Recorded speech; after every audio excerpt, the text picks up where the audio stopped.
Good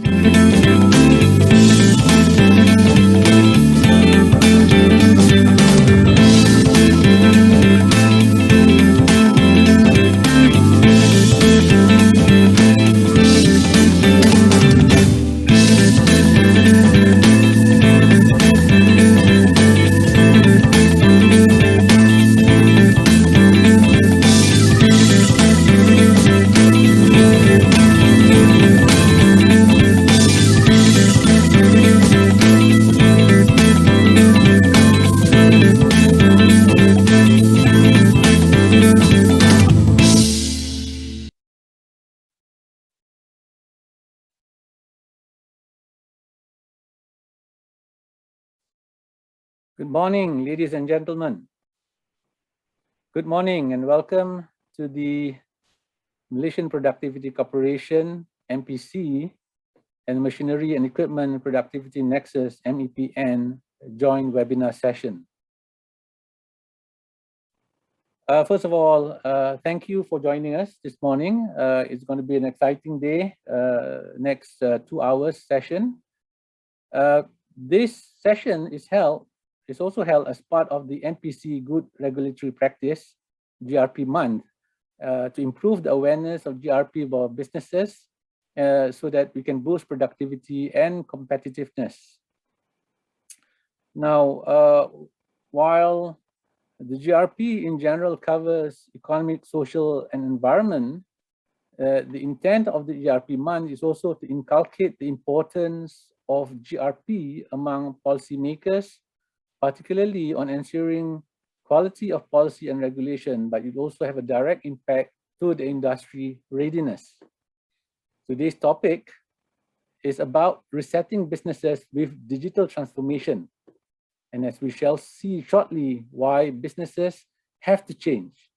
We shall see why it is a must and not an option to adapt to the new normal. It's a very interesting discussion we anticipate today, and I myself, Shahreen Madros, will be the moderator, and we have 3 exciting panelists that will join us. But as a starter, let me just give a bit of introduction to the session today. We know, I'm sure we all agree that the industry landscape has changed considerably over the last few decades.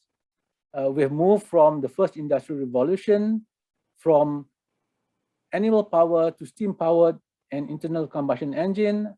And then we moved to electric powered machines in the second industrial revolution, moving again to the computers and multimedia in the third industrial revolution. And now we are in the fourth industrial revolution that brought us to automation, robotics, artificial intelligence, and big data. We have also seen how successful industrialized countries in Europe, America, Korea, Japan, and China has managed to steer their businesses to adopt these technologies and adapt to the changing environment. Apart from the progression in technologies, we have also seen the opening up of economies due to globalization. The world has become more connected than ever, and markets are no longer isolated as it was before. So in the last few years, we've seen how crude oil price has collapsed. We've seen trade wars, we've seen geopolitical tension, demand for renewable energy, and the reduction of greenhouse gases, and the onslaught of COVID-19 pandemic that has forced lockdown, crippling logistics and trade. We've seen how the internet became the only means to remain connected and allow businesses to communicate. Now the question remains, do our local businesses and enterprises remain the same, or do we need a reset? And if we do, what and how do we go about doing it? Now with me, like I said, we have a group of very interesting panelists. Our first panelist is someone who has interacted with thousands of companies globally. Our second panelist is someone who has run a successful international technology-based company. And our third panelist is someone who has been advising local companies how to adapt and adopt these new technologies to the current condition. So this session today is really bringing everyone close to the ground and look at the practicality and the reason for change and how we can go about realizing those change. Now, our following discussion will focus on these narratives. Is our industry adapting the current changes compared to the global trends? What should businesses do to reset their businesses and better be prepared? How can government help businesses more effectively? We hope everyone can benefit from their insights. Before we begin, allow me to explain a bit of the agenda today. I will give a short, brief introduction for each panelist, after which each of the panelists will have about 10 minutes to then present their thoughts. After all the three panelists have shared their personal view, we will then go into an open discussion involving everyone. Now, a bit of housekeeping. During the open discussion or during the entire session that you have from now until then, you can post your questions using the chat box, and we will try our best to address some of your questions within our panel discussion. So we hope, and I hope you will give your full attention and you can benefit from the sharing today, but above all, enjoy the session. Now, to kickstart this webinar, allow me to invite Dato Abdul Latif bin Haji Abu Seman, the Director General of MPC, to say a few welcoming remarks. Silakan, Dato. Bismillahirrahmanirrahim. Assalamualaikum warahmatullahi wabarakatuh dan salam sejahtera. A very good morning to everyone. It is my pleasure and honor to welcome all of you to the webinar today, organized by Machinery and Equipment Productivity Nexus in conjunction with Good Regulatory Practice Month.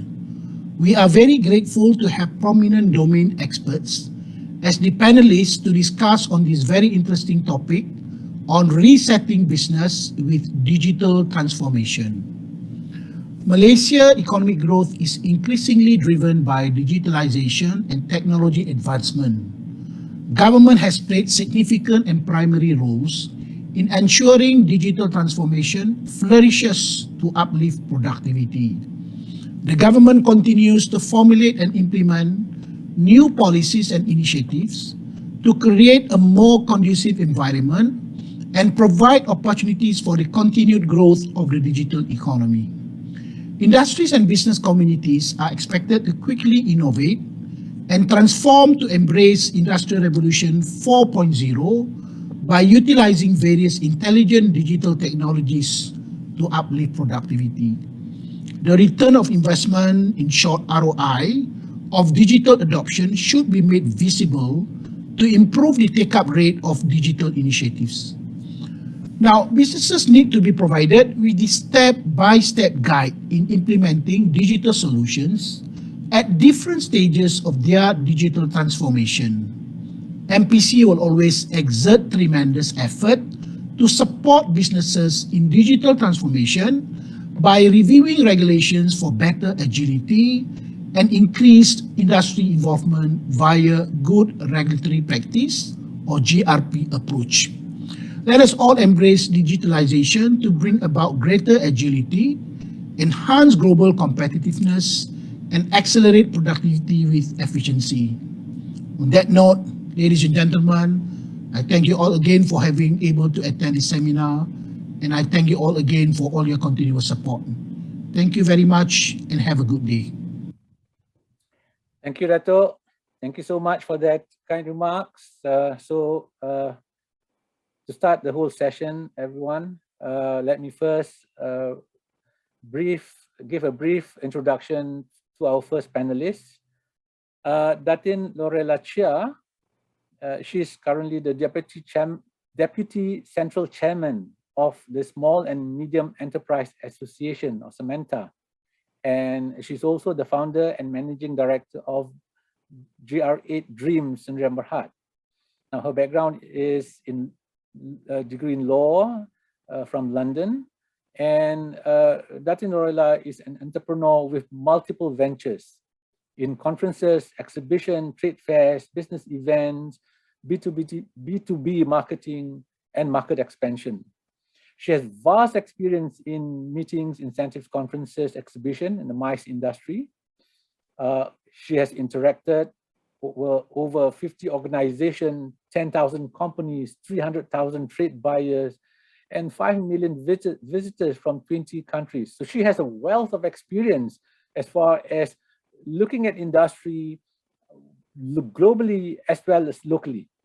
So you have in Datin Lorela, someone who can give us a broad perspective of where we are in the industry globally as well as locally, and she will help us to understand the scenario out there in terms of digital transformation and why we need this transformation to happen among our own local players. Datin Lorela sits on key position in the SME communities and is currently the National Chairman for International Trade at the Small and Medium Enterprise Association Malaysia. Now with that, Datin Lorela, the floor is yours. Thank you for the very generous introduction, Dr. Shahreen. So good morning, everyone. Today, I'm representing Samantha, Malaysia's oldest association of SMEs.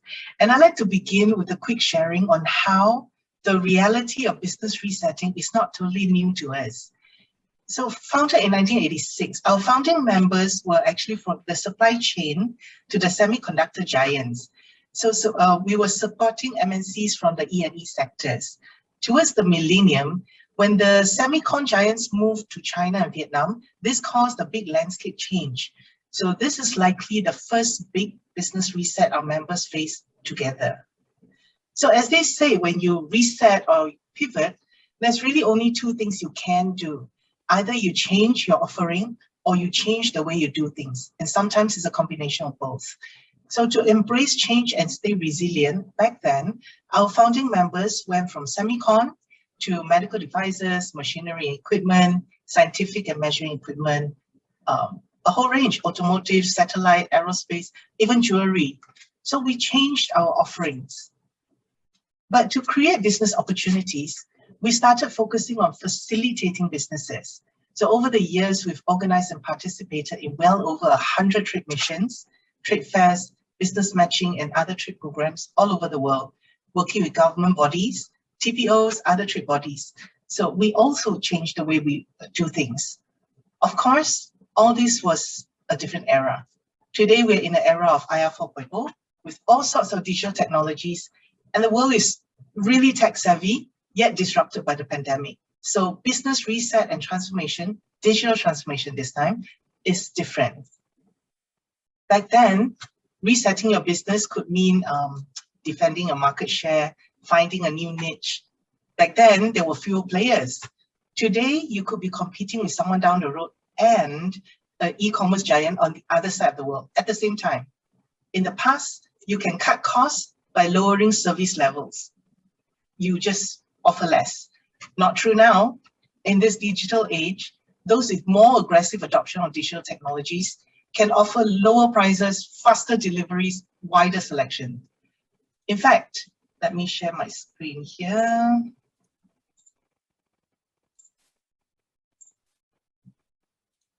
Okay. Can you see my screen? Yep, we can. Okay. So in fact, the global digital transformation market size has been estimated at almost $600 million in 2021. That's something that, you know, is beyond what we could ever imagine. Now, digital transformation is of course about IT, but it's not just about IT. Many businesses lack the resources to modernize and innovate, or lack the expertise to implement digital practices. The results are the same, low integration, low speed, low skill, but high cost. So business becomes less productive, less competitive, less able to survive. This gap of systems and skills and readiness and budget and speed between a business current state today and the digital future is what we call the digital transformation chasm. Crossing it, transforming to become a modern digital business is the way, it's the only way forward. It was true pre-COVID. Post-COVID, it becomes critical. So let's take a look at what has been going on in the world. Netflix, my favorite digital transformation success story. So Netflix actually started in 1997 as a mail order DVD by mail business. They were very successful. In 2007, they distributed their billionth DVD, totally disrupted the physical video store business. That was Netflix 1.0. But 2007 was really the year that Netflix started their digital transformation. They started experimenting with video streaming. In order to deliver best quality service to customers, they formed partnerships. They worked with Amazon to deploy thousands of servers and terabytes of storage within a short time, delivering billions of hours of content globally. Netflix also started to focus on data analytics.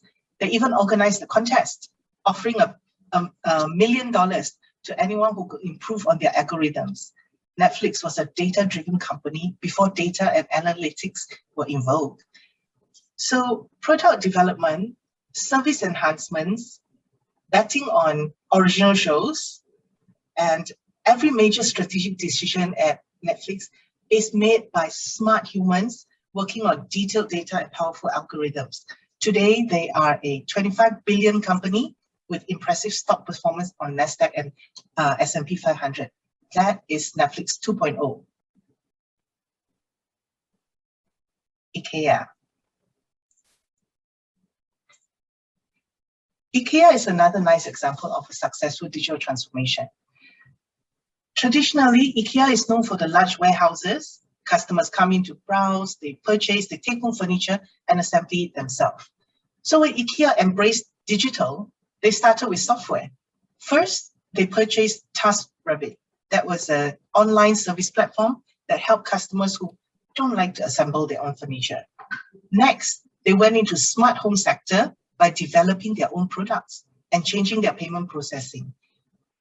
IKEA reports a 300% increase in e-commerce sales over 3 years as a direct result of their transformation efforts.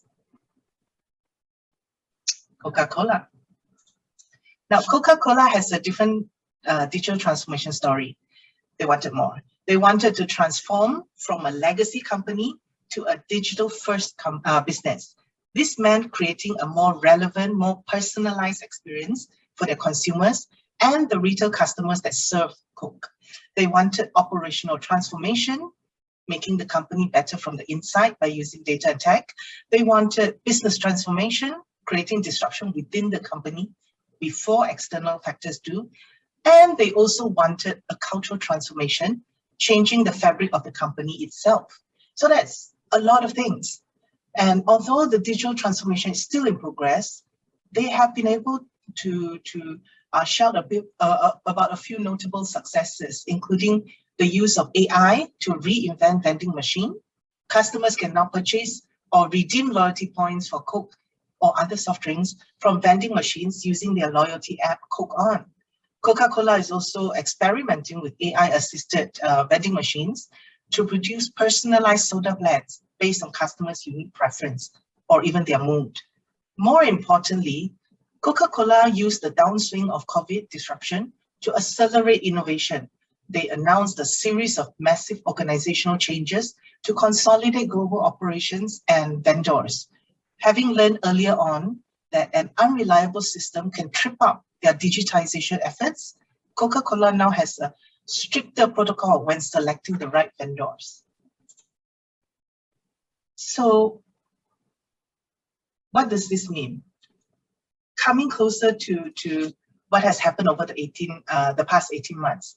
More recently, COVID-19 had obviously disrupted and depressed most sectors across the globe, but there are still digitally sound companies that are either digitally transformed or tech-driven who are still raising funds even in the midst of the pandemic.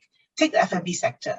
Digital transformation is taking place really rapidly, from robot-based slaughtering to beverage-making industries. Automation is playing an increasingly important role in the industry. So according to one survey, 73% of F&B companies have continued or increased their investment in digital technologies. 64% say their progress towards digitization has been good. Next door to us in Indonesia, there is a focus on traceability. McDonald's has introduced blockchain food traceability tools in their restaurants. Indonesia has the largest Indonesia's integrated poultry company has adopted blockchain for its B2B food products.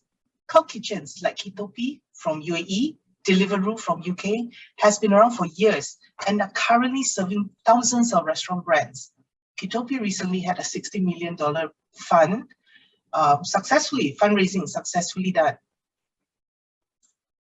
In Malaysia, cloud kitchens are only just beginning to pick up, but you take the example of Cookhouse, one of Malaysia's first cloud kitchen spaces, that they opened up 7 different locations within the past 18 months or so. Damakan, a Malaysian food delivery startup that creates meals via cloud kitchens, raised $18 million in a recent funding round. So having looked at what has been going on around the world, let's circle back. So our businesses, specifically our SMEs in Malaysia, how are they doing? Samantha has been running webinars and programs since April last year, trying to help SMEs make sense of the pandemic, and tech adoption has been part of it. Let's look at the results of some of the polls that were conducted. Right. So in April last year, just at the beginning of the pandemic at MCO, we asked SMEs, what is their biggest immediate challenge? Back then, almost half of the respondents were concerned with cancellation of orders. However, more than half of them were not convinced they need to implement new technologies in their business moving forward. They were waiting for things to go back to the way things were.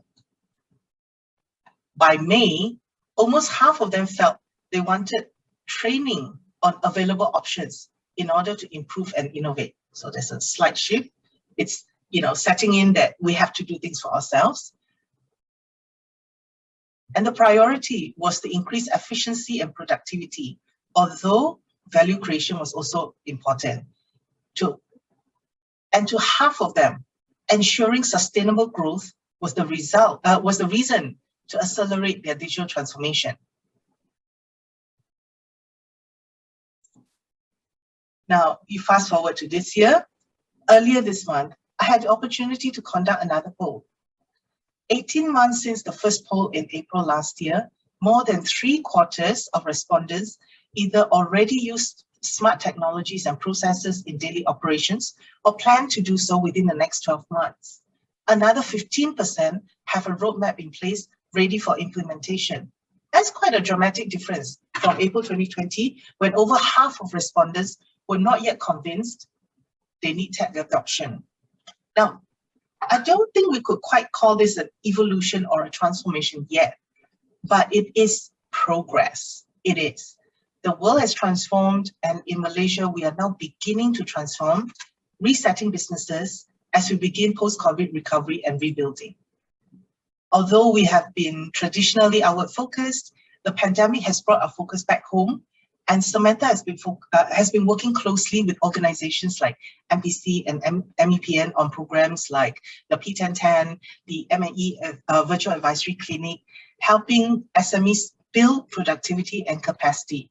We're also working with Matrade, MDAC, SME Corp, MyNIC, as well as industry partners like Kaspersky, Advantech, UOB on specific programs that can help SMEs digitalize and gain competitive edge in the new normal. We hope to continue to do so, and we hope to welcome more members to our community. And on that note, thank you to the organizers for the opportunity to be part of this very important conversation. And thank you, ladies and gentlemen, for your attention. I now pass the floor back to Dr. Shahreen. Thank you, Datin. Very, very interesting indeed. And I hope our audience out there can see how much actually, globally changes is happening, and even back home in the last 18 months, we've seen the progression from, the reserved attitude towards now more and more companies adopting technology and moving forward. I think that's a very good data points to show our audience that, changes is happening, And I think we cannot afford to stay the same, and we have to reset and change. Now, from a global perspective that Datin has brought us, that will bring us back to our second panelist, and he's none other than Mr. Tiong Khe Hock, who is the president of the Malaysian Automation Technology Association. And he's also the managing director of Omron Electronics Senjam Berhad. He holds a bachelor's degree in engineering and has over 35 years of experience in the field of instrumentation, control, and industrial automation. Now, I just want to bring to the audience attention. We see the global perspective, and now we have a Malaysian who works in a foreign multinational, Omron, in the electrical sector, foreign MNCs, and how do they look at digitalization? If you are a local company and you are interacting with MNCs, you've seen what the global players have been doing, you've seen the interest, and now this is the perspective of someone in foreign MNCs, and how do they look at our local players? How important is resetting your businesses so that you are aligned with what they are doing, so that you are relevant? So Mr. Tiong will help us to understand this. And Mr. Tiong has led the company for almost 20 years and built a team of competent sales and application engineers. He's also been appointed as the work group leader of one of the 4 working groups under the Machinery and Equipment Nexus, leading the project on talent and development. So with that, Mr. Tiong, the floor is yours. Thank you, Dr. Shahreen. And good morning, ladies and gentlemen. And it's good to be here. And of course, thank you to the organizer, MPC, for organizing this webinar this morning. Let me just bring up my screen. I hope...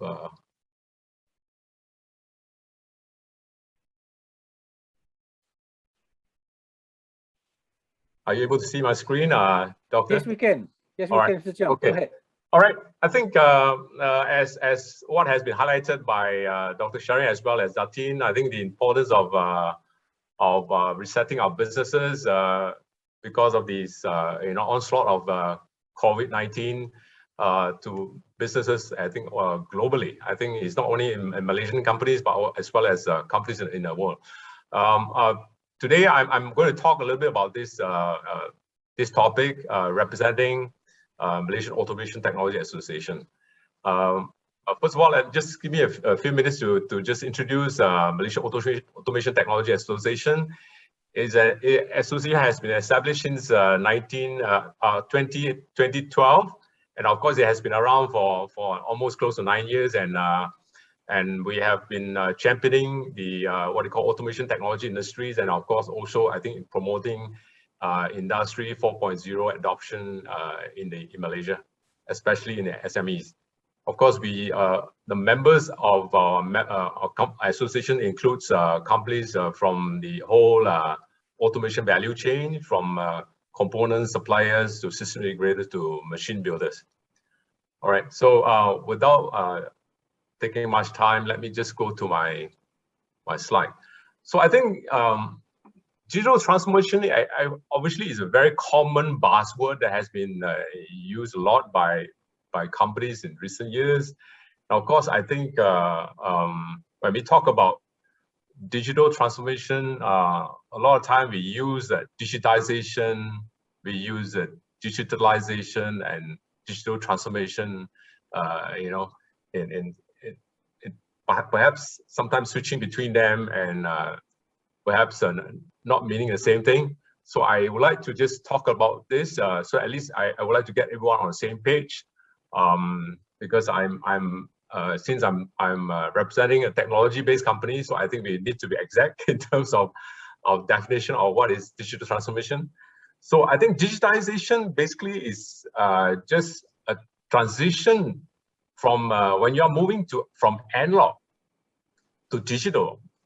It's been you are focusing more on digitizing of your, for example, it could be a part of your process, for example, for example, when you are just, for example, use a retail industry, for example, when you are putting, for example, scanning your documents into a digital format, then you are actually digitizing.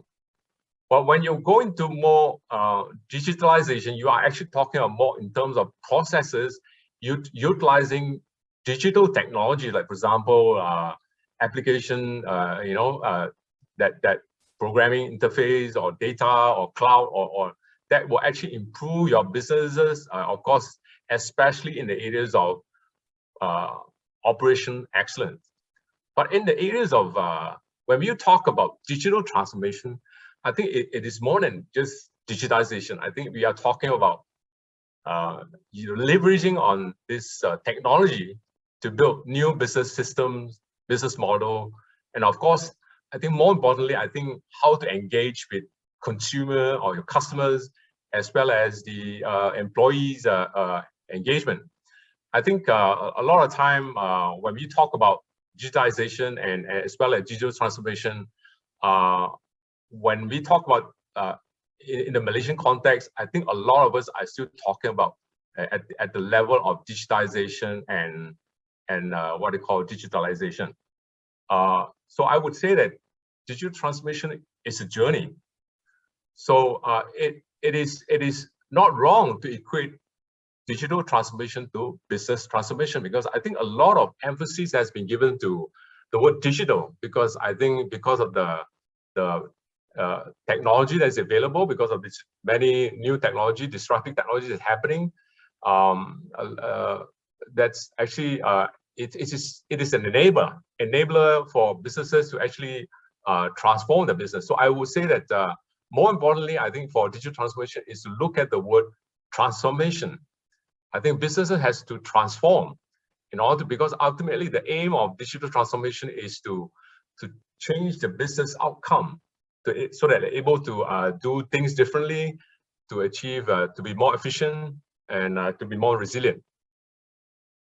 So why digital transformation is important? Because I think based on this, I think a lot has been said by Datin just now. I just wanted to share some data, like for example, Accenture recently conducted this survey among CEOs, and I think all of them agreed that the disruptive impact from new technologies is increasing.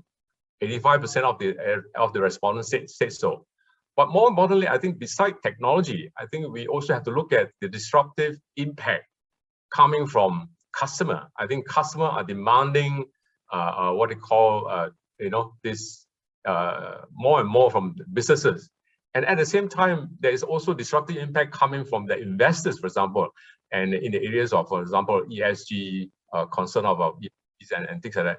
And of course, at the same time, you see that there is this also what called disruptive demands coming from the stakeholders, right? For example, employees, as well as also competition, for example, in a marketplace.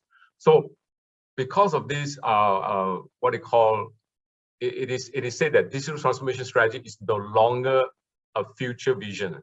It is something that must start happening now. All right. So when we look at the digital transformation as a look at the different drivers of digital transformation, a lot has been said, but I would like to just show this what they call survey that was done in 2019, where it is said that most of this driver of the top 3 drivers of this digital transformation actually came from trying to look for growth opportunities in new market. And of course, important is the evolving customer behaviors and preferences, as well as because of the competition. All right, so obviously, these are the top 3 drivers for why we need to adopt digital transformation. So when we look at digital transformation, we obviously have to look at the 4 pillars of digital transformation, because I think a lot has been focused on the digital technology involved. But today, I'm not going to talk so much about, even though I'm coming from a technology background, I'm not going to talk so much about technology today, but I'm talking about more on the needs for transformation, where if you look at this transformation in digital area, we are looking at how we are able to engage our customer and,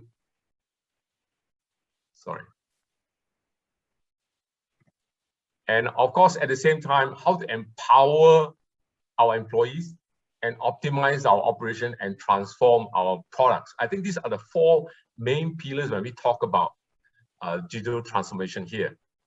Because of course, when we look at a lot of companies, especially the multinational companies, for years, they have been doing perhaps a digital adoption in different areas. Like for example, I give you an example, like for example, in the areas of how to engage with customers, perhaps they have adopted some kind of CRM system, in terms of the areas where they adopt their, what they call, sorry, let me just bring up my laser. So how they empower the employees, they actually have a maybe talent development kind of a software system, how they optimize their operation, perhaps they adopt some kind of ERP system, and of course, you know, in the areas of product, perhaps product lifecycle of a management system. So, but a lot of the time, when we look at this system, what experience of many multinational companies is that all these systems are in each individual silos, and a lot of them are not able to integrate between each other. So I think that are the challenges that's being faced by multinational in this area. But I think in recent years, because of the what they call arrival of more new technology, it is now possible to adopt, like for example, especially in the areas of you know, cloud. So now it is possible for this to be integrated as one more backbone, as I say. So when we look at what they call digital transformation, we have to look at these four main pillars, which when we talk about engaging customers, there are many areas to look at. For example, when the multinational, they are looking at all these aspects of how they are able to engage with the customers more and more. And of course, how they can empower their employees, and of course, optimize their operation and transform the product. Because of digital adoption, they're able to transform the product offering to the market. Of course, when we look at in a closer context of Malaysia, we find that actually a lot of time, manufacturing SMEs are struggling in this area. For example, when they talk about how they can optimize their operation, because I think when it comes to manufacturing, obviously the area that is most challenging is obviously how they're able to make their what they call data collection in their processes, how they are able to digitalize even the processes because of the legacy machine that they're having.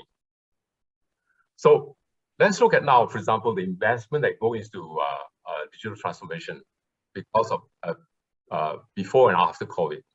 As you can see from this chart here, despite the onslaught of this COVID in between 2019 and 2020, there is still a growth of this what we call digital transformation investment, despite this what we call effect of COVID.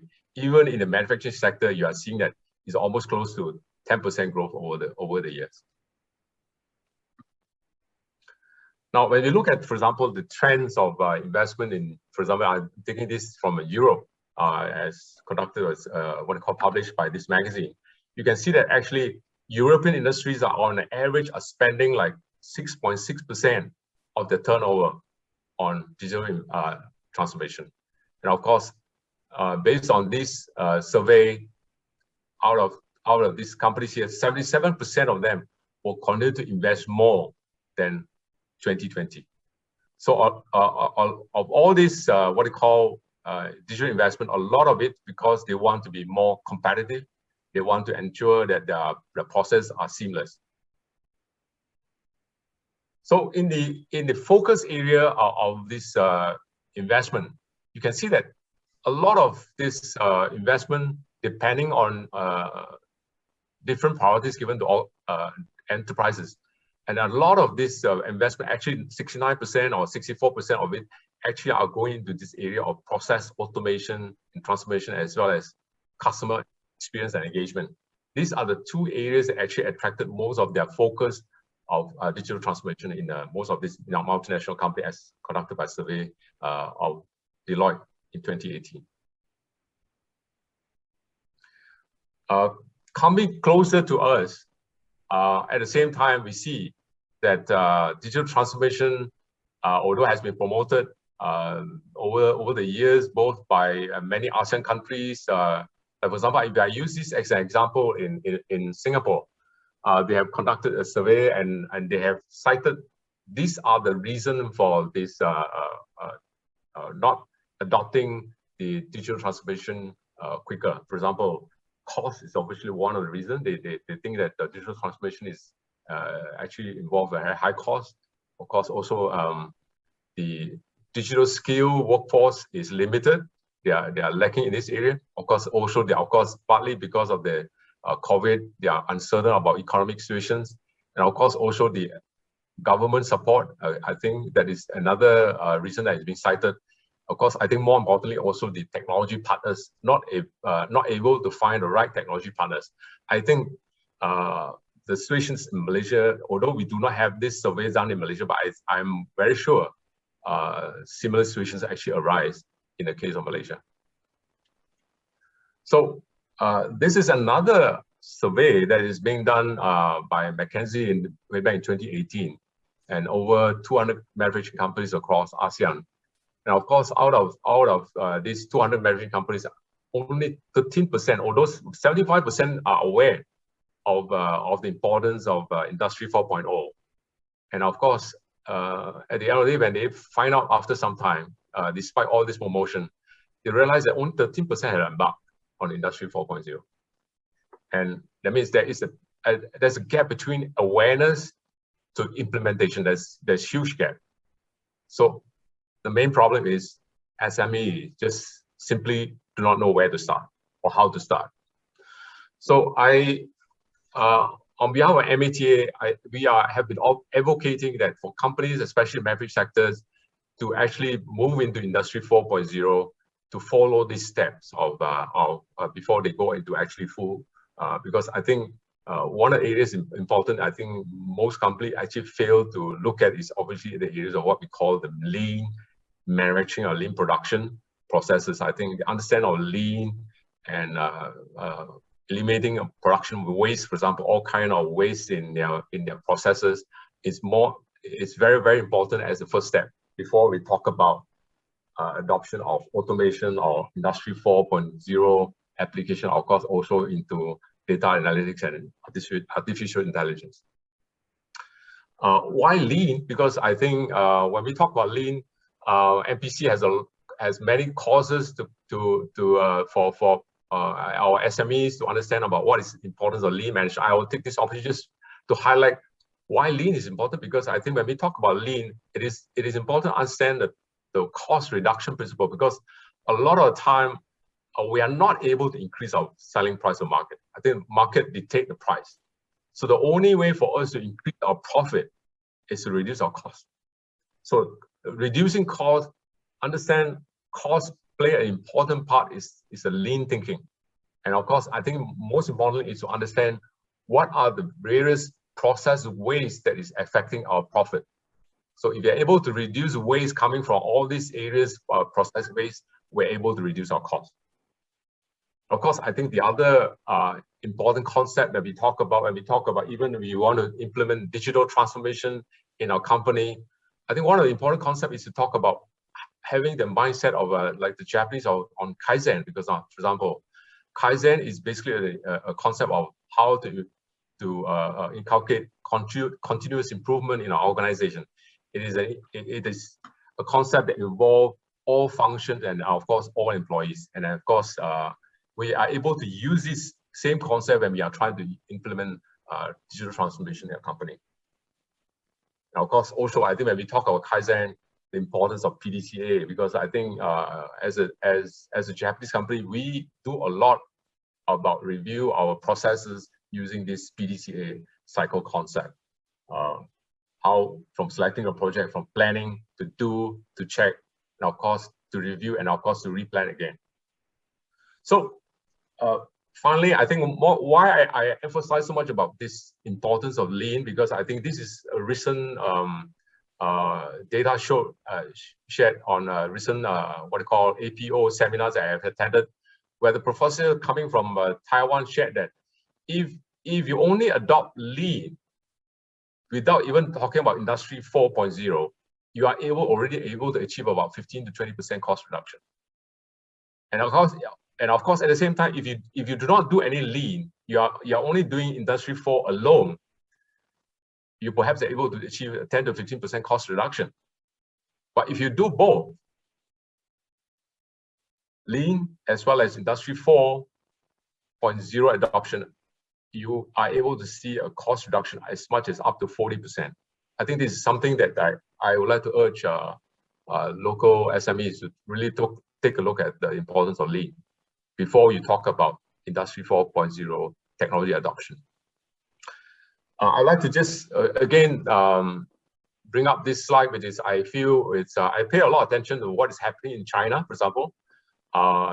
This gentleman, Jack Ma, I think is a very well-known figure in the e-commerce world, because I think Alibaba, he's a chairman of Alibaba, and of course I think he has what they call stepped down from that post, but I think he still create what they call transform the whole e-commerce what they call not only in China, but I think it's also across the world, because I think for example, you can see from this example given here, a single day sales in 2020 reached the tune of 74 billion.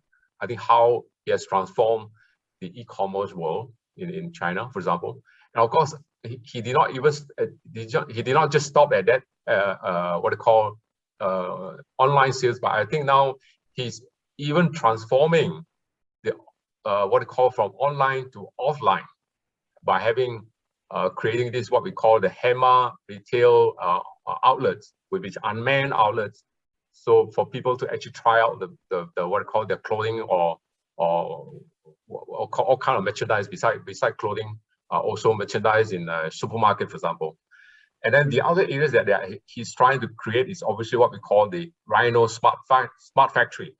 It's another factory that they are trying to simulate how they're able to produce clothing, what they call not on a mass production basis, but able to produce clothing according to one piece requires from customer. I think this is exactly the idea of what is Industry 4.0 is all about. So he made a quote in 2019. In 2019, he actually gave more than 100 talks to what they call different businesses in across, especially in China, of course, also in overseas. And he made this statement, important statement, that the impact of AI and IoT to the manufacturing sector is unimaginable in the next 10 years. So he is now experimenting with this Rhino Smart Factory. If this is proven to be successful, I think it's obviously going to transform a lot of these manufacturing industries in the world. So I would say the way forward for manufacturing SMEs in Malaysia is to really look at, we really have to do a self-assessment to see in terms of our leadership, our people, our business model, our process, our talent, and how is our technology adoption. Are we ready to compete in this, what they call, under this current age of disruptive technology that's happening in our marketplace? So my request is to start your Industry 4 journey now and just do it. Thank you. I now hand over to... Thank you, Mr. Tiong. Yeah. Thank you so much. Again, you know, I'm excited about looking at all the changes that's happening, and you know, from what Datin has shown and the confirmation that Mr. Tiong has brought to us, there's definitely adoption that's happening. But the interesting point is, when we talk about resetting and we talk about digital transformation, it is not just about IT. There's a lot of emphasis on business processes, and there's a lot of emphasis on you know, things that you have to do upfront before you even venture and talk about the IT systems. So you know, this is where I think we're at a point where our next speaker, Mr. Vincent Oh, who is someone who has worked in a number of E&E and IT companies. Now, his background is in electronic engineering, and he's been a mentor, an advisor, a consultant to companies out there on how you go about to implement transformation, digital transformation, employing Industry 4.0 and so on. He has 14 years of industrial and factory automation experience and 8 years of IoT and Industry 4.0 consultant service and project management. I think if you can see the drift here, ladies and gentlemen, you know, we're coming from the big picture, we're coming from the MNC, and now we are going down right to the 3 feet level where Mr. Vincent will enlighten us on how industry can go about. The transformation is happening, but the question is, how do we go about doing it? Mr. Vincent, please, the floor is yours. Yeah, thank you, Dr. Shahreen, for the short introduction. So let me share my slide.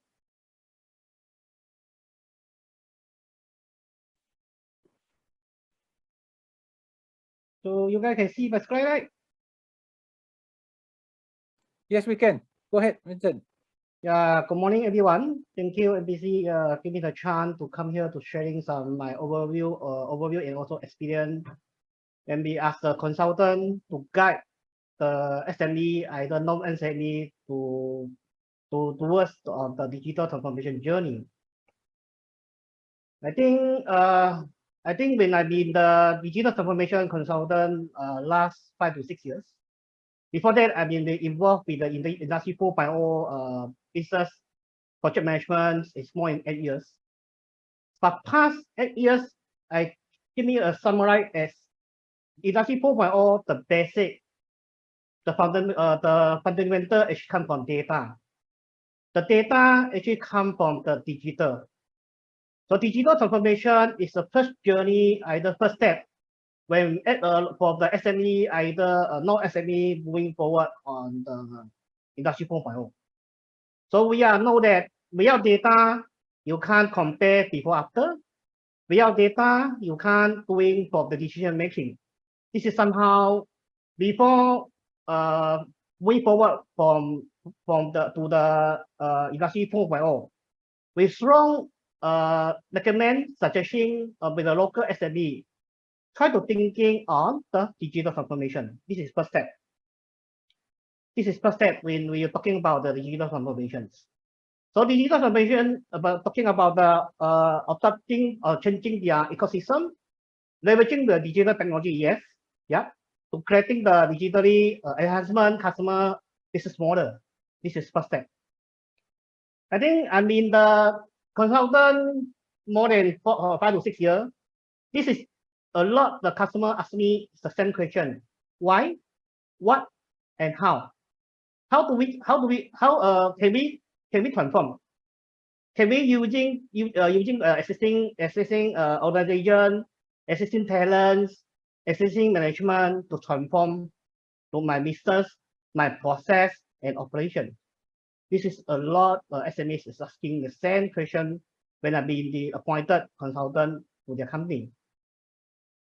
So actually, I'm always say that on the digital transformation, you must thinking about holistic view to see that the whole process and whole organization and whole management. It's not only thinking about firefighting. Then see your competitor already moving forward. You are follow. So try you thinking about 3 ways: why, what, and how. So you can see that you can define your mission. Okay, business need, inspiration, place. And second, you can ask me why. Okay, so digitalize of the core. What's the planning or commercial activity, operation, support function. Okay. Another step, you also need to thinking about build a new technology digital offering. Okay, think about creating using some e-commerce, either technology tools, either marketing tools to at least create your new business. new target customers.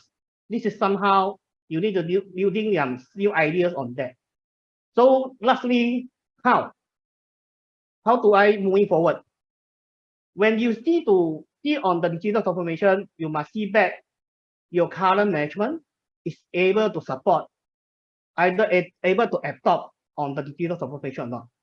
So you see that people, so you can also see the structure on the process, people, or data system, partner, ecosystem, okay, and also change management. The change management is not say that, hey, you need to so-called find a new management team, find a new people. It's no.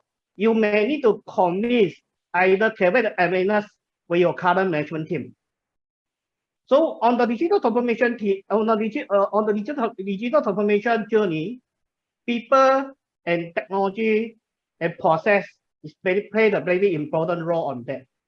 So try to see back your current pain point. At least you can see something on the digital transformation. This is why on the digital transformation, you need to have a clear vision and mission. Then what is your journey on the digital transformation? Then always see back your current pain point. Let try to use the digital transformation technology, either technology to solve your current pain point. Yeah, this is the first step. Because we as a consultant, when we go into the factory, either customer side, firstly, we as a consultant, we will ask the customer to list down what is your current pain point. Is it the current pain point come from the people? Current pain point come from the current process? The pain point come from the current IT infrastructure. So see back, at least you have to know that what you need. So you have this on the pain point that you can find the foundation technology.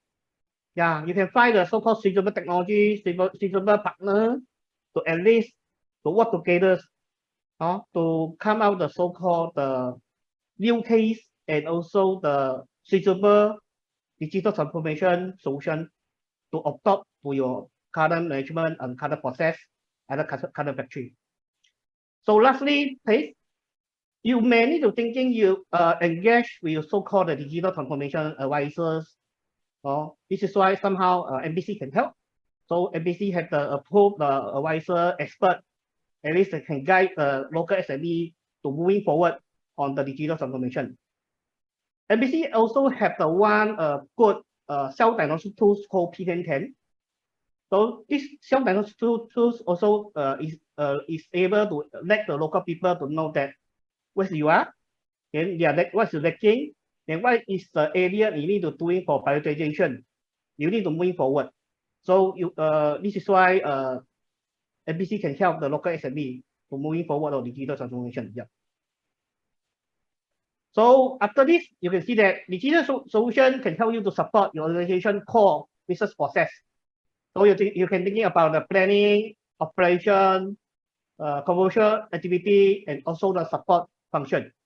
So you can see back on the planning side, your organization may need use the data analytics to optimize the workflow.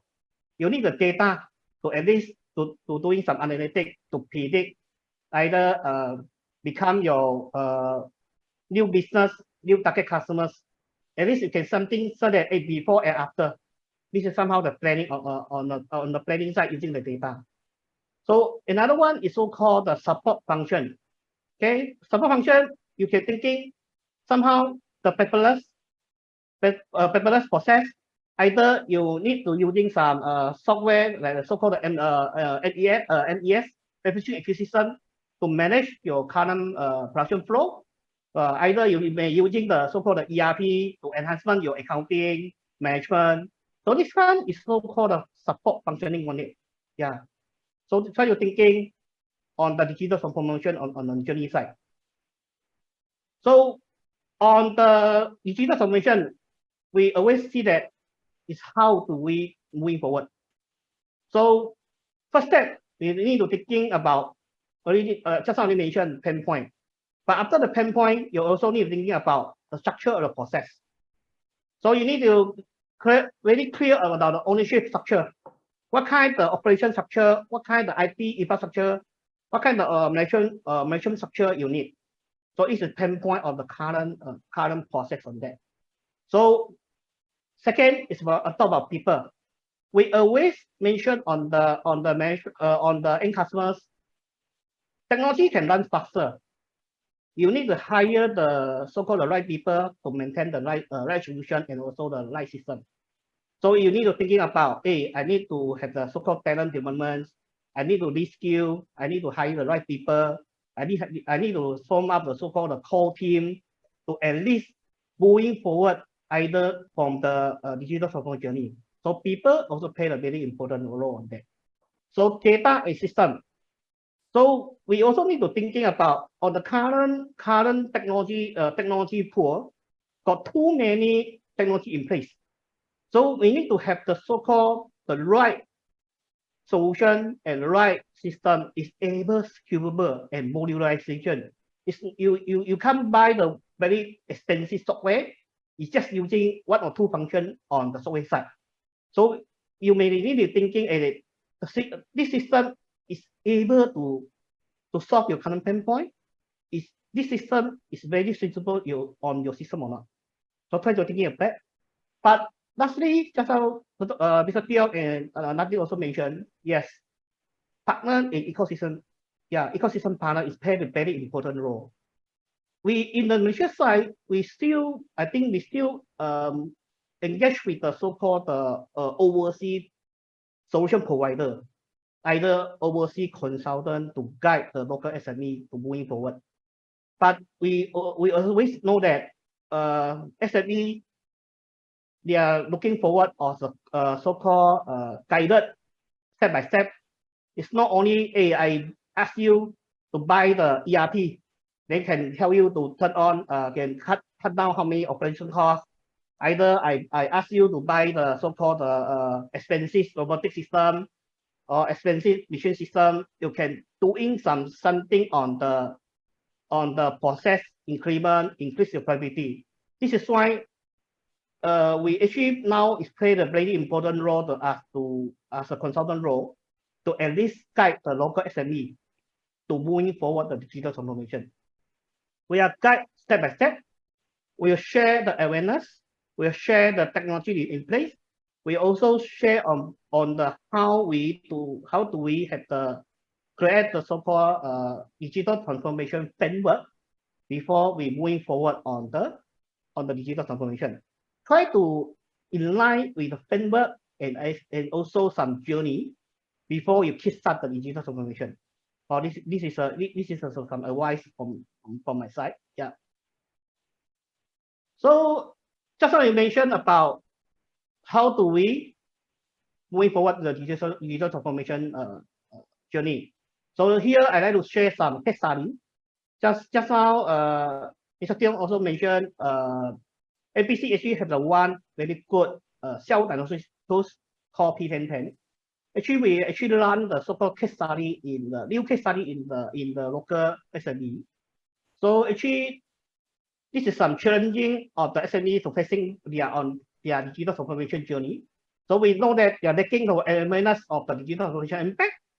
They also have a lacking of the technology expertise and also dynamic nature of the digital technology. Okay, and also there can be the challenge to be overcome. So this is some objective. So this you can see that we already mentioned we need to focus the area for the individual company for the digitization roadmap. So you need to very clear your pain point. So after you have a very clear pain point, when you run through these self-diagnosis tools, you have more clear direction on the digital transformation. Yeah.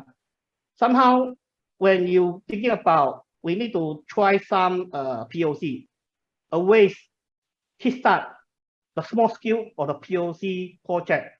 It's not try to kickstart the very big project.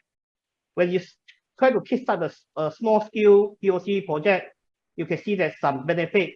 Then after it, you can scale to the other phase and to the whole factory. Yeah. So on this digitalization journey, actually we have the so-called self-diagnosis. We have also provide the coaching. We also provide the so-called gap analysis. Then after we run through it, all the process, we will identify the prioritizations. So which area, which process you need to focus. Then we will identify the prioritization by the 1, 2, 3, 4. Then we will kickstart prioritization 1 and prioritization 2 to doing some POC. After doing the POC, you see that I see that I got benefit on the POC project. So I will kickstart on the implementation on the next phase, or I can plan the next budget, either 3 to 4 year budget to kickstart my industry 4.0 digital transformation journey on that. So here actually on the self-diagnostic tools, we have the so-called 6 factors. We're talking about the process, organization, technology. So we also have the so-called 14 equation A. So related with the operation, supply chain, product, automation, connectivity, integration, leadership, and also the business strategy. Okay. So after you're doing the self-diagnostic tools, you can come out the score point. You have come out the score point and also the readiness profile. So you can say you have observer until the master. So this is a so-called 5 layers, 5 score point. So we know that you are on the which layer on the readiness profile. Okay. So after you see that after you're doing the diagnostic tools, you also come out the so-called spiral chart. So you identify you are in the which area on the digitalization. I'm conscious of your time, Mr. Vincent. Okay, sure. So you have the plan for the evaluation on the implementation. So after this, we actually have the review check, ROI, and also the review KPI, reference best practice. So actually, we come out the score point with identify the technical movements and also the community on the subfloor. This is why on the first step, actually we are so-called conduct the talent developments. Then we will conduct the training of the TNA or training need analysis. Then we will find out the which training which skill the end customer need. The second prioritization, actually we are connecting the so-called machine connection because we know that there need of connectivity.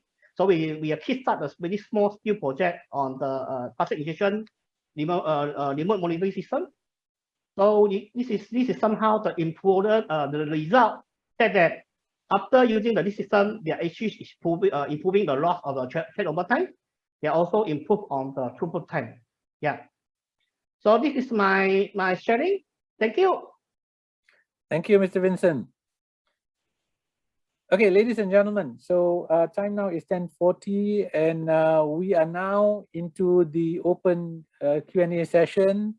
Again, we will, among all the panelists, we'll start the session and open casual discussion on where we are in resetting business with digital transformation. But I would encourage all our participants to share any questions that you may have. We've heard from Datin, the big picture. We've heard from Mr. Tiong from the perspective of an MNC, and we've seen how detailed it is from Mr. Vincent on how to go about to do the digital transformation. Now, I think what is the resounding here, you know, if you see this in the 12th Malaysia Plan as well, there's a lot of emphasis on resetting the country, resetting business, and the need to transform the adoption of Industry 4.0, especially on digitalization with the incoming, the internet, the big data, data analytics, automation, and so on and so forth. So this thing can be quite overwhelming for players out there. And we've seen from Mr. Tiong, you know, the experience even in our neighbor down south, the challenges that industry face in terms of adopting and moving with Industry 4.0. But we also saw from what Datin has shown that a year and a half ago, there was a lot of reservation. But fast forward to today, you've seen a lot of interest in moving. So let's start our conversation. what is, and I'm going to start this with all the panelists, but I'm going to start this with Datin first. You know, we've heard about all these challenges, right? I mean, and we know that resetting business, the reason why we need to reset business, we've seen the global changes, and not only on technology, but also the globalization, the interconnectedness of the market, the competition that's coming in. You know, if we are not ready, people are going to come into our place, in our market, to compete and to take you know, a share of our market.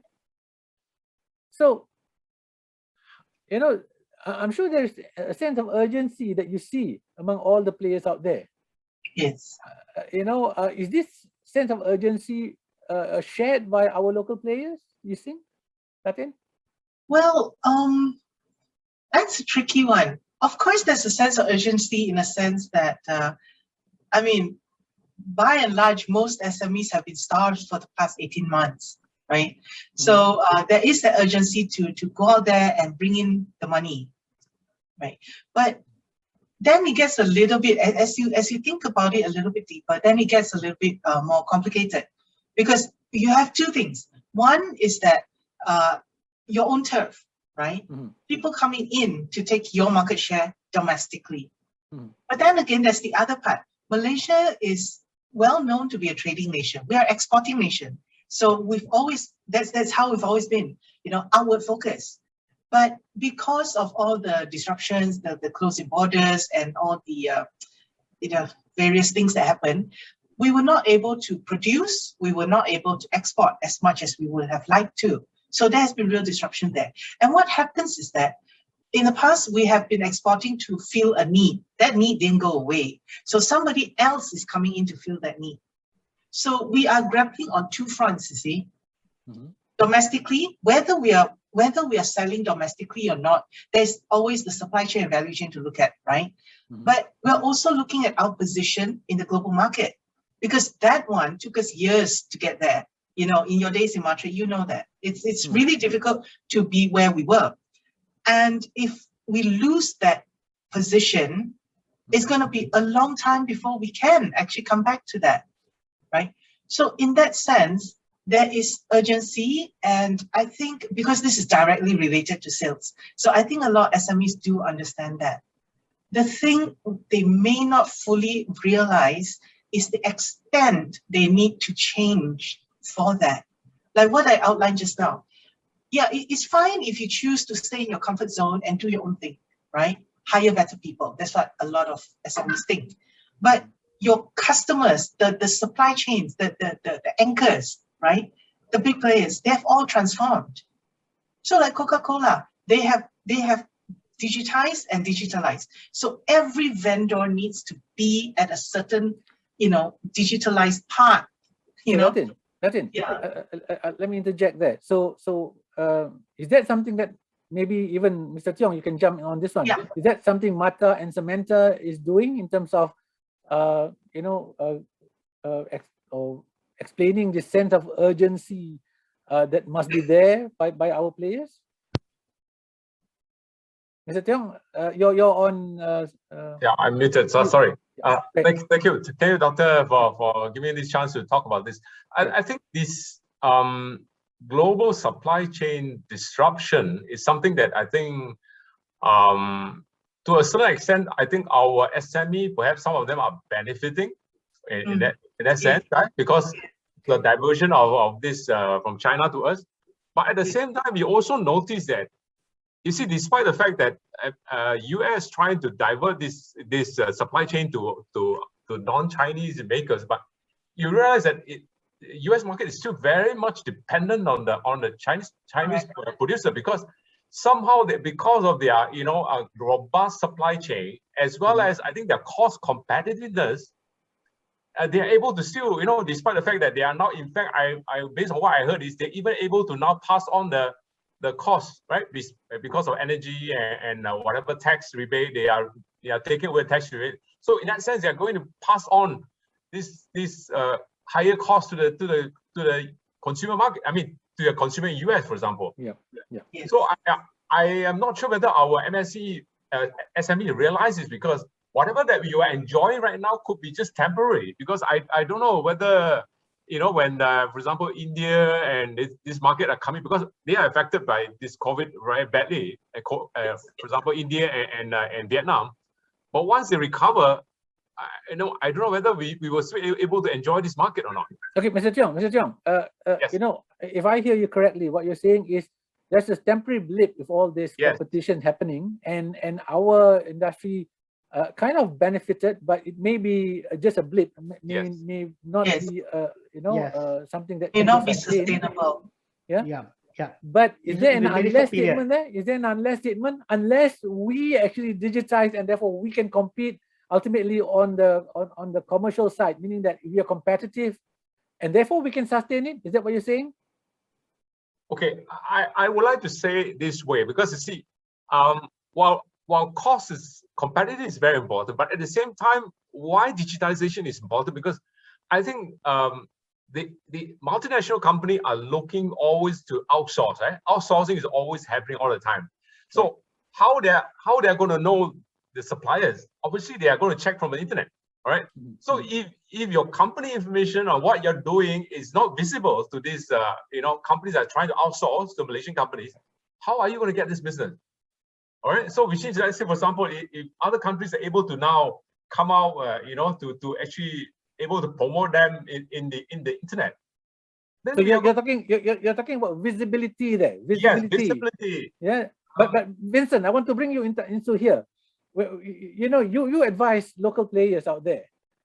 Their interest when we talk about this digital transformation, is it more on visibility or is it more on the process side, on efficiency? Sometimes it comes from two ways. Somehow it also comes from the end customers.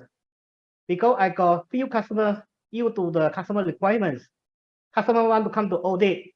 At least they want to see their somehow digital transformation with their process. So somehow it's depend the end customer requirements. So I got few SME customers. Their end customer is from pharmaceutical and automotive. They need the so-called my customers. At least you have the traceability either MES system in place. So somehow they also require the so-called ODM OEM factory. Okay, so if I hear you correctly, if I hear you correctly, you know, visibility is one thing, like what Mr. Tiong is saying, so that people are aware. MNCs is trying to find, you know, a new source, and if you're not visible, MNC, you don't know who you are or whether you are even if you exist. But the other thing is, once they know you exist, then they need to include you in their supply chain, in a digital supply chain, meaning that you must be able to do procurement digitally, and this is where I think we see this quite aggressively, especially on the financial side, where, you know, almost everything now is on digital money, digital transaction, and everything else, right?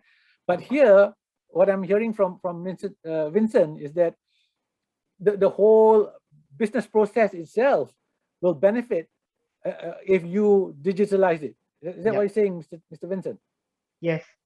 At least you have the ready platform, ready digital transformation technology. You can also attract some new customers back to your country. I want to bring this back to Mr. Tiong. You know, being in Omron and foreign multinational, you've seen this in foreign multinational. How integrated are the foreign SME with their MNCs digitally? Okay.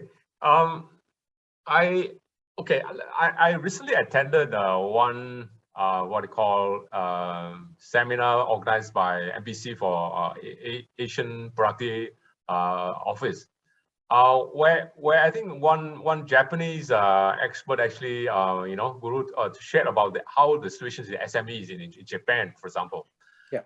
I think whatever the issues that we are facing here, they are facing it as well, because for example, of course, they have actually embarked on this digitalization perhaps earlier than us. Perhaps I compare notes, for example, they actually started perhaps about maybe 6-7 years ago.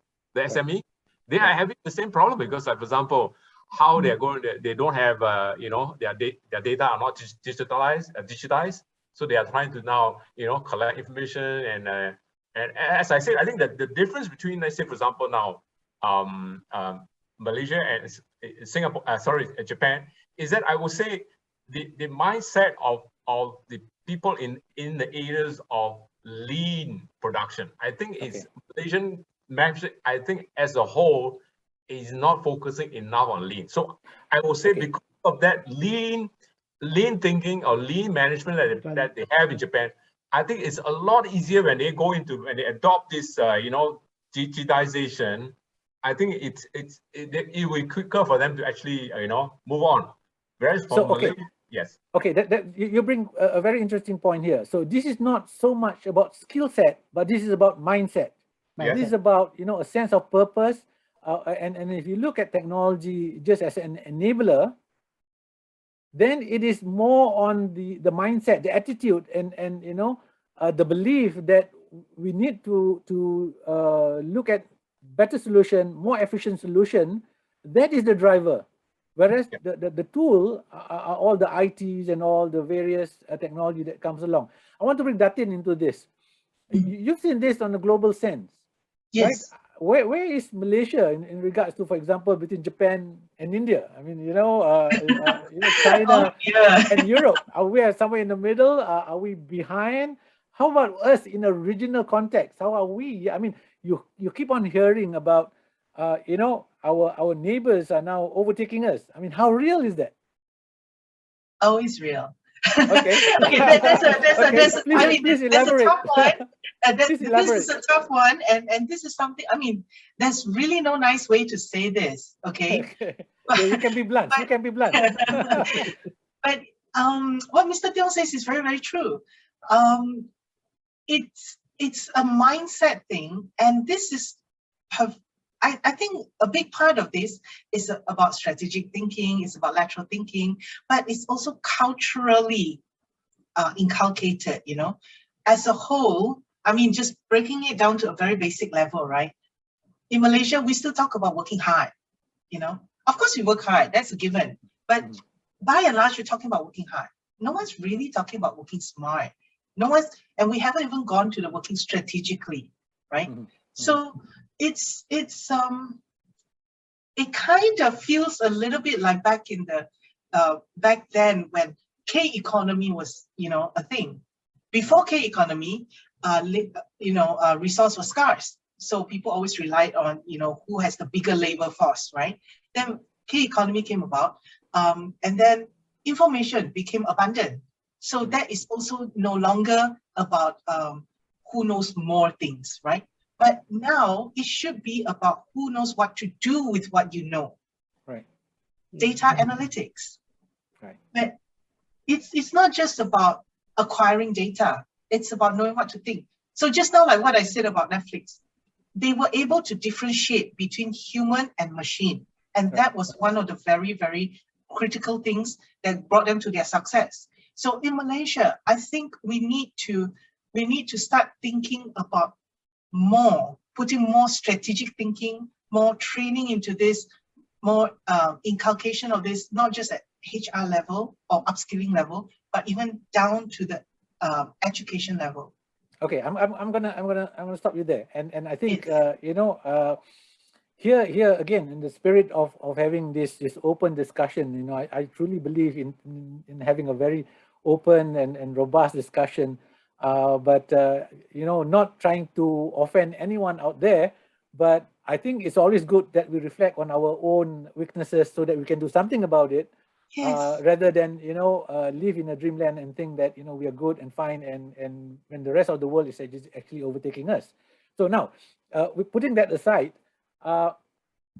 We keep on hearing that I mean, it's common. We heard how much RMK12 coming in, the 12 Nation Plan coming in with so much ideas about resetting, and METI has been going on and on about Industry 4.0 and Industry Samantha, Mata has been going on and syndicating. I mean, in a country level, you cannot avoid, if you're in the industry, you cannot avoid noticing that there's a lot of words out there in terms of telling the industry we need to move. And yet sometimes when you look at the data and you say, hey, how come the industry is not moving? So where is this mismatch? And you keep on pointing the discussion here that it's a mindset thing. Yes. The skill set we have Mr. Vincent who can give us all the details on how you're going about to do it. Yes. But the culture you mentioned, the attitude, are we saying that our industry leaders wait and see rather than the one that goes out and say, we need that leadership to change, take the bull by the horn and say, okay, we will adapt, we need to move. We know the risks, we know the challenges, but for us to survive, and that's why I was asking about the urgency. How come that kind of urgency is somehow, it's not happening? What is holding us back? What is holding us back? Vincent, sorry, I'm going to bring Vincent here. Vincent, what is holding us back? I mean, you deal with, players out there. I mean, the changes, is it, when we talk about IT, digitalized transformation that's happening in the company, is it run by the IT manager or is it run by the MD? Is it proposed by? I think this is a very good question. Yeah. Since 3 years ago, when we talk about digital transformation, either Industry 4.0, the person contact us is like IT directors, either CIO, either CTO. But after the pandemic, COVID-19, the person called us, talk about the digital transformation and also the IoT, either the technology related. The person is come from boss, come from the top management. Right. Yes. This is somehow we see that the urgency to moving forward of the digital transformation is come from top, it's come from management people already. Right. You see how important from the digital transformation come in the pictures. Yeah. Great. Mr. Tiong, you want to chip in on that one? Yeah, I would like to add to that because actually, of course, for digital transformation to happen, actually, it has to start from the top. Obviously, the leadership is obviously very important because I happen to have a chance to, through this MEPN program, to talk to one of the member of Samantha. And I can clearly see the company who have got the leadership where he knows exactly what he wants to do. I think this company will do well because I think as far as, for example, we analyze their productivity has been growing despite during the pandemic. Because he has exactly the right mindset, and he's very positive, and then knowing that he knows the current limitation, and then he's looking forward to seek for help to how to adopt this digital technology in their business operation. So if bosses are really seriously looking into it, I believe they are able to find help. How important is it for leaders of this company, organization?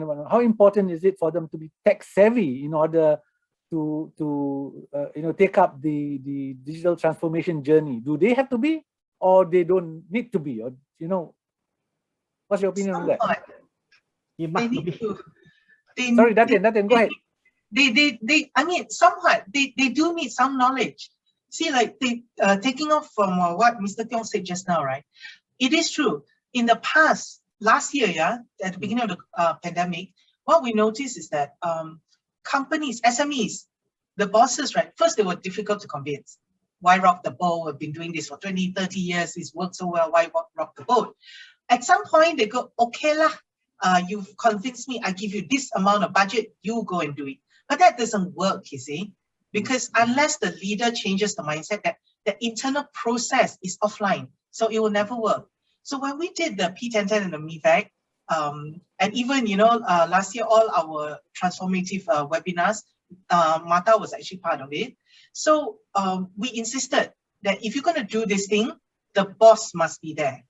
Right. So if they feel that it's too much of an inconvenience, forget it, because it's not going to work. I'm going to bring Mr. Vincent on this. You see, yes. I mean, we know that 98%, 98.5%, 90.6% of our industry out there out of 1.4 million registered businesses are SME. And out of that 98%, almost 80% are micro SME, which is 1 to 3 people. So now you're talking about small organization. Yeah. So the leadership play a very important role in order to influence this to happen. So what I'm hearing from all of you is that, look, leadership is important, especially so for SME, because you don't have the advantage or the luxury of scale and many people. So for Malaysia to move forward with adopting Industry 4.0, digitalization, resetting business, question, is it more critical for SME to adapt these changes compared to the mid-tier and the large corporation? Or can Malaysia just say, hey, let the big corporation start first and the rest can follow? Which way will be the more effective way in realizing the country's journey towards resetting the businesses? Do we start from the SME or do we start from the mid-tier? But I think a lot of local SMEs is now looking forward. I think see the mid-tail either MNC company to run through the Industry 4.0. For the current situation and current market, local SME either SME is now a so-called survival test. I think ask them to doing some investment, either doing from digital transformation journey is a bit tough. Okay. They're actually looking forward on the government support or incentive or plan to support to help them to moving forward to next level on that. Yeah. I think this is good point. So what you're saying, what I'm hearing from you, Mr. Vincent, is that with the current post-pandemic situation, after post-COVID, if you like, many small industry has been affected, in a very bad way, and therefore their priority is more on survival. Yep. So if we were to talk about in terms of adapting technology, probably the mid-tier has a bit more deeper pocket to realize this. Yeah. For the SME, you will need a lot more government assistance for this to happen. Is that correct? That's what you're saying? Yes. Yeah. How true? I mean, this is where the challenge is, right? How true is the notion that, or rather, how can you actually say that, this is what business resetting is about, right? Resetting, meaning that we are saying that, look, post-COVID, business is different. You're going to start anyway.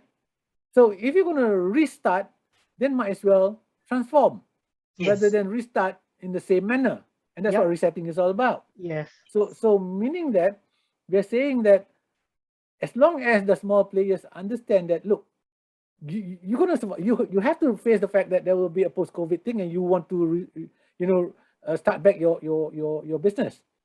But what we're saying here is, unless doing digitalization, we heard that it doesn't have to be expensive. So this notion that resetting businesses, adopting Industry 4.0, adopting digitalization is expensive. We are saying it's not necessary. It depends on the kind of business you're in. And you can start not necessarily about just adopting IT technology. You can start by looking at your processes, lean management, and so on.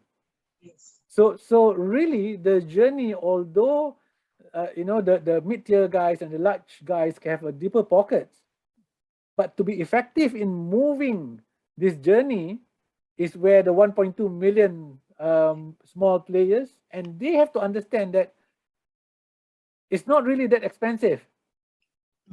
Is it true, Mr. Tiong? I mean, what's your thought on that? It's true, I think. Okay, I think to a large extent, I would say when you talk about digital technology, of course, when you look at the bigger system like ERP, of course, this is expensive, all right? Right. But I would like to share the recent example of this APO seminar I attended by the Japanese, the one company in Japan, actually the SME. How they go about, of course, this happened about 6-7 years ago. The problem they face is a very primitive issues, like, for example, how they are able to digitize just one of the process, right? Because you see, traditional their supplier require them to provide data, like for example, how many units you produce today, how many you target, how many units that you produce, how many actually are defect. So all these data are required. Then how do they, because if they collect this information manually, of course it's going to be very, very labor consuming. So they started looking at how they collect data through sensors, for example, by installing sensors, very cheap sensors, for example. They started collecting data, then using the data, they start looking at how they improve their processes. So I think you can start that way, as I said, start from the Kaizen, look at, visualize the problem, what kind of problem that you're having, visualize it, and with the visualizing of the problem, then what data you need. Because in order to, you need to know what is the problem, you collect the data, then you can use the data to analyze and improve. Mr. Tiong, Yes. Tiong, I want to relate your what you're saying there to a question from one of our participants here. How can SME entrepreneurs in rural area take advantage of this? How do you apply that to the how do you apply that your what you just said to the SME in rural areas? Okay, when you say rural areas, I believe their business will be most likely in a retail or I don't think it's not so much in manufacturing, unless they're talking about cottage. If they're talking about, I think I don't know how much you can do, but it's still, I would say there is some kind of IoT kit. I think where MPC is promoting what they call my IoT skill reskill. It perhaps allows you to collect some data, which is, of course, in the first place, they must know what is the importance of the data. What data is important? What data they need to collect? Why then they find means to collect the data using the IoT sensor, for example. Mr. Vincent, how would you advise rural enterprise SME in adopting this digitalization? I think for me, I think similar with Mr. Tiong mentioned, when we kickstart with digital transformation, normally we will conduct the so-called lean management, either Kaizen. We had a strong experience before adopting any digital technology. So you start from the business process. You kickstart with the business process on either on the manufacturing process. These two areas. You can see the benefit because we have the strong result come from the one customer in Selangor. We actually start with the lean management. We can see the improvement more than the 20% on the improvement on the process and also the output just using the lean. Yeah, this is somehow. I want to bring Datin in this.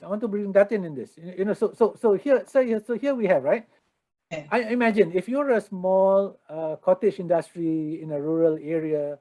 And here we are coming from, all the government agency and say, guys, you guys need to automate. You guys need to embrace Industry 4.0. You guys need to adopt digitalization. And the industry went on and said, okay, sure, we'll do it. Now, we've seen data that when they do that, the industry that let's say, you're selling some kind of rural and local delicacies, products or whatever, you get the market visibility, like what Mr. Tiong said. So you can reach, if you're from a business to consumer, you can go and directly market your product, right? Now, that is on visibility and reaching out to product, and therefore, so that's one component. I think people tend to keep on confusing between digitalization and just e-commerce, but that's just e-commerce. What Mr. Vincent is saying is, look, your process of making your product itself can be digitalized. Yes. That's your back end in terms of digitalization.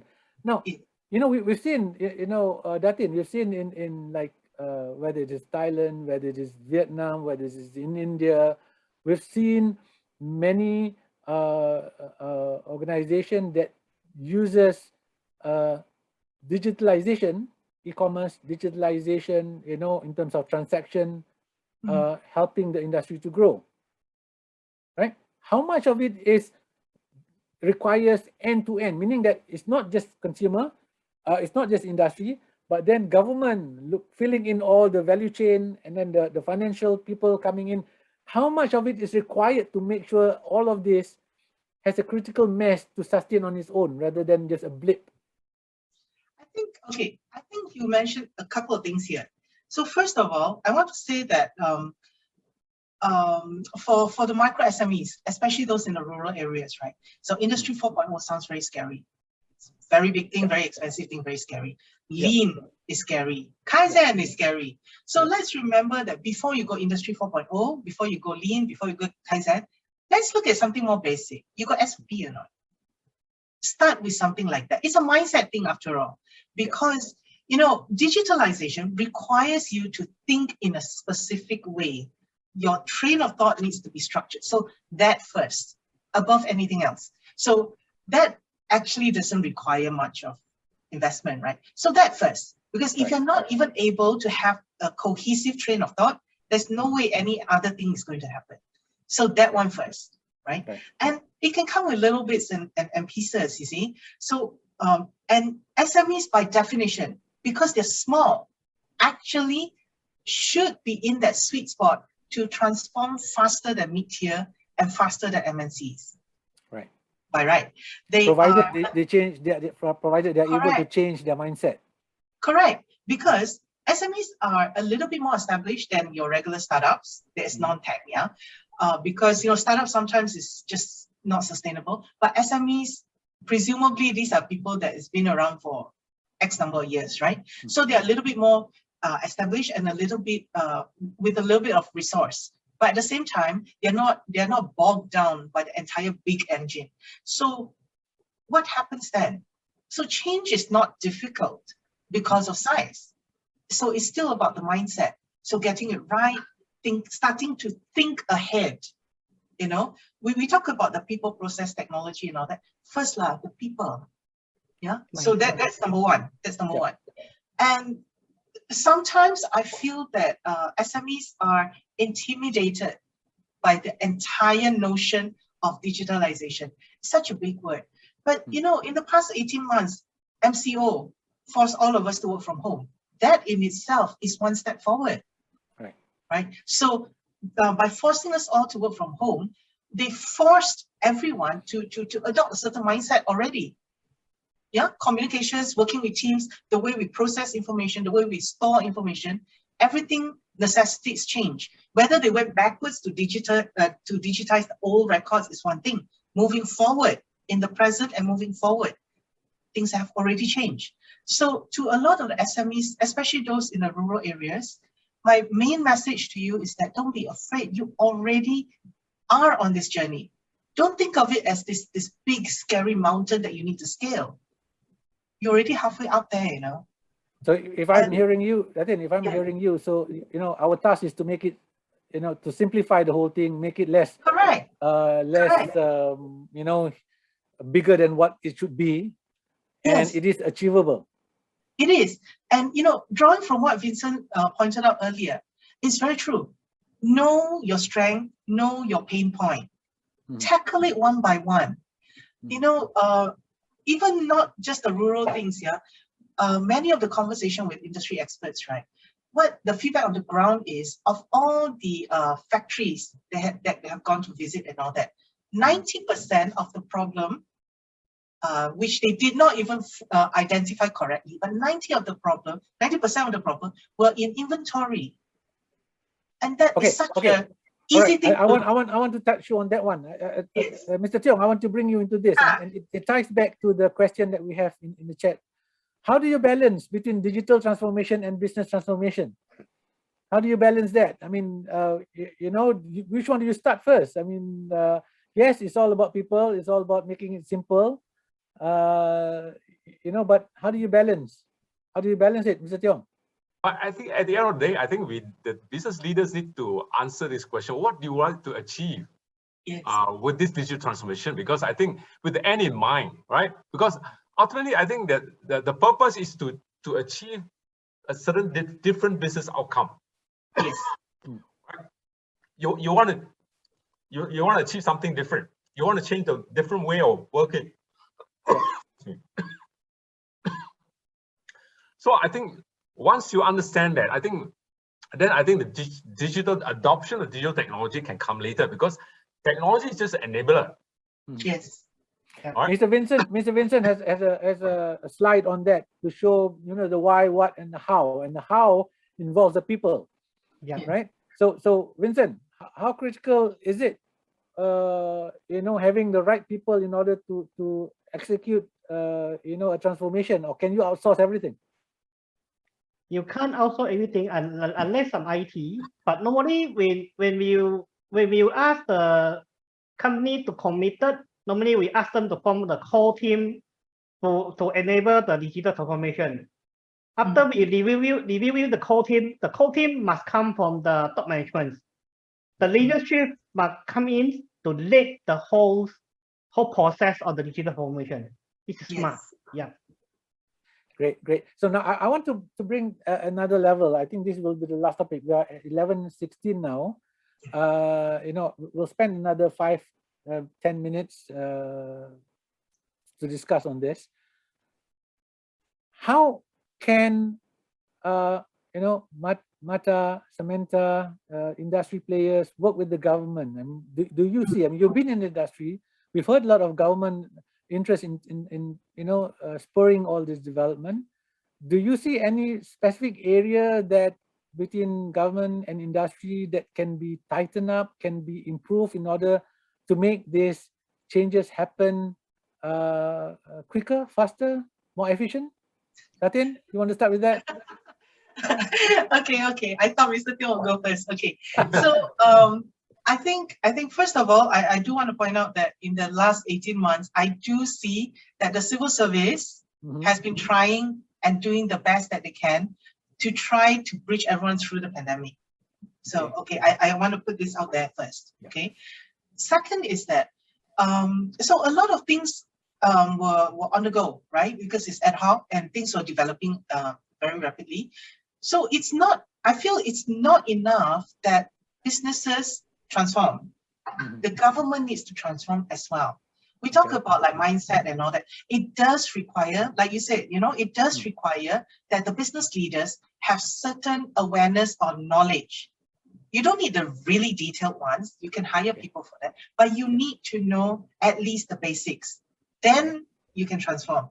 At the same time, there is no point that industry players, whether it's MNC or SMEs, we are going into the forefront. But the government and the policies are lagging behind, because then it doesn't gel, you see. Then the ecosystem doesn't work as a whole, and there's a lag. That can happen. So I feel that as we are promoting for industry to move ahead, we also need our policymakers and the people who are creating the support for us to also be moving with us, right? Can you be a bit more specific? Anything that is short? Is there anything that we are short that could actually make things happen better, faster? I know what you're after. Okay, so I'll give a solid example. Okay, I'll give a solid example. Please, I hope this doesn't get me in trouble. Okay, recently PICAS. Okay, PICAS. So this is a brilliant initiative. So NITI allowed all the manufacturers to get our staff, our employees vaccinated, fast lane, you know, but you know, we pay for it, so that's a different engine. Now, it sounds simple enough. So what happened was that there is a Excel sheet created, a template. So all of us have to fill in the template and all that and do a submission. Later, the template was changed a few times because the initial template was set up in a rush, of course, right? But it was set up in a way where data migration was not possible. So the setting up of the template and the appointment of the vendor to create the system to manage PICAS, right? Kind of went on simultaneously. So that data migration couldn't happen. So what happened was that the industry had to, I think, resubmit 3 times, 4 times. How could that been done better? So if are you heading towards you know solution, upfront syndication? Are you heading towards you know, more thought process being put up front before anything I think, moves forward? Yes, thought process is one. But number 2, something very basic. If that person creating the template just understood the process of data migration, right? It's a simple Excel sheet and it works. Doesn't need to be fancy. It's just how the form was designed. And it was just frustrating to see that both inside MITI and in the industry, everyone's just jumping through hoops unnecessarily when this little bit of basic understanding would have helped. All right. Now, I want to bring that to Mr. Tiong. I want to bring that. So, do you see, Mr. Tiong? I mean, coming from MNCs, I mean, is there areas where industry and government can work better in terms of accelerating the adoption of digitalization? Okay. Okay. Let me first of all speak on behalf of the association, because I think we are trying to participate in a lot of the MPC program. I think the P1010 obviously is a very good initiative. From a government point of view, I think MPC, I think this obviously is, to me, is a very good program to be able to actually help the industry, especially the SME. Of course, MPC has a certain KPI to me. Of course, they look at numbers. They look at numbers. They want to reach out to about 1,000 companies and all that within a short time. But I think what we realize, I think it's a pity that I think a lot of SMEs are not coming forward. I think the reason they are not coming forward, I would say the problem is because everyone is taking a wait and see attitude, because seeing is believing, because they want to see someone successful, right, before they jump in. So I think seeing is believing. So I think what's important is when government want to implement something, I think let's create some success story first. Yes. Let's make it visible, promote the success story, then you are able to attract more people to come in, because a lot of people I think that I hear you. So what you're saying is, on the one hand, there is attitude issues. On the other hand, there's also a better way on communicating this to get buy-in, right? To show all the success stories so that people buy in. Mr. Vincent, you've been doing this with the small players. I mean, you've been advising. Do you see the same thing? Do you see any area for improvement? I mean, what would be the common complaints? I may agree with Mr. Tiong. Yes, true. Because when we run through the P1010, a lot of SMEs is asking what's the next. So what's the next? Who is the so-called success to using these tools to doing something? So I think before we kickstart any initiative program, we need to create some success story, let the people to follow. Not only say that I create something, then let the SMI to participate. Then after this, they would ask what's the next for the program or that. Yeah. Okay, great. Okay, guys, we are at 11:25, 11:23. I think we're at the end of the session. It's been a very, very interesting discussion. I thoroughly enjoy it, and I think the feedback that we had from our panelists has been excellent. But before we end, I just want to give each and every panelist 1 or 2 minutes for you to summarize your thoughts about this topic about resetting businesses through digitalization, digital transformation. Maybe we can start with bottoms up. Let's go from Vincent, and then Mr. Tiong, and then go back to Datin. Vincent, 1 minute. For me, my actually summarize that since the pandemic COVID-19 is almost settled down, then global supply chains now become a big issue. Then I would like to suggest the local SME and the SMI try to looking forward and kickstart on the digital transformation journey from now. Okay. Yeah. Thank you. Thank you. Mr. Tiong? Okay. What I would like to say is, I think the whole landscape of the business environment has changed. I think partly because of this whole destructive event that's happening, not only from technology point of view, but also, of course, this pandemic disruption in logistic, as well as the supply chain. So all this is happening at the same time. So I think it actually make it more urgent. I would say it actually accelerate. I would say because of all this happening, it's actually accelerate all this digital transformation that is taking place. So there's an urgent need for our SMEs especially to actually adopt this digital transformation as I mean, the time is now. I mean, as I've shown in the Jack Ma statement, you know, I think the what you call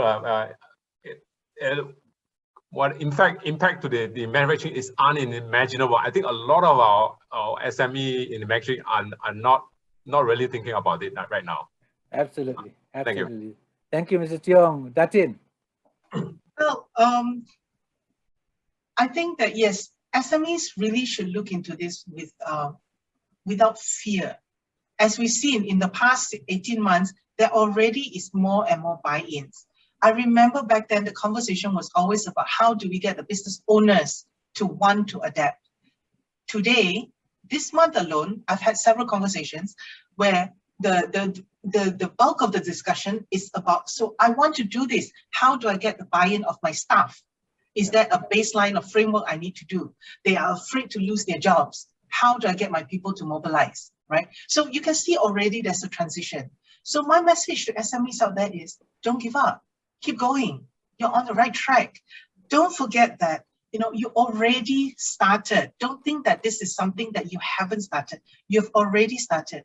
And capitalize on your strength. Don't think that I'm just a small player. It's your size that gives you the added advantage to pivot faster, to change faster, right? Great. Your customers have changed, yeah? So now it's about forming partnerships, strengthening supply chains, value chains, what have you not. But the biggest thing is that don't be afraid. Move on, you know, keep going. All right. So that's the message I want to say. Thank you, Datin. So we have to move on with that final word. And again, on behalf of MPC and MEPN, you know, I really like to thank all the panelists.